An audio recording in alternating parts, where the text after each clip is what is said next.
നമസ്കാരം. ഇന്ന് നമുക്കുണ്ടായിക്കൊണ്ടിരിക്കുന്ന മിക്കവാറും എല്ലാ രോഗങ്ങളുടെയും അടിസ്ഥാനപരമായിട്ടുള്ള കാരണം എന്ന് വെച്ച് കഴിഞ്ഞാൽ കഴിഞ്ഞ 10-20 വർഷമായിട്ട് മാറിയ നമ്മുടെ ആഹാര രീതി അല്ലെങ്കിൽ ജീവിതശൈലി തന്നെയാണ്. പ്രധാനമായിട്ടും ആഹാരത്തെക്കുറിച്ച് പറഞ്ഞു കഴിഞ്ഞാൽ നമ്മൾ ശ്രദ്ധിക്കേണ്ട ഒന്ന് രണ്ട് കാര്യങ്ങളുണ്ട്.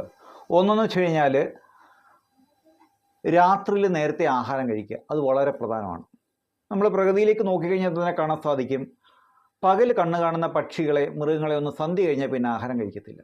അപ്പോൾ എല്ലാത്തിനും ഒരു ബയോളജിക്കൽ ക്ലോക്ക് ഉണ്ട്. ഒരു പൂ വിരിയുന്നതിന് അതിനൊരു സമയമുണ്ട് എന്ന് പറയുന്നത് പോലെ തന്നെയാണെങ്കിൽ പകൽ കണ്ണ് കാണുന്ന ജീവികളുടെ എല്ലാം ഒരു മെറ്റബോളിസം, ഡൈജഷൻ ഇതൊക്കെ തന്നെയാണെങ്കിൽ ഒരു സൂര്യനുമായിട്ട് ബന്ധപ്പെട്ടതാണ്.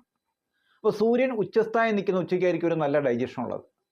ഉച്ചയ്ക്ക് 2 മണി കഴിഞ്ഞാൽ തന്നെയാണെങ്കിൽ സൂര്യൻ അസ്തമിച്ചു തുടങ്ങും. അപ്പോൾ നമ്മുടെ മെറ്റാബോളിസം, ഡൈജഷനൊക്കെ കുറവായിരിക്കും.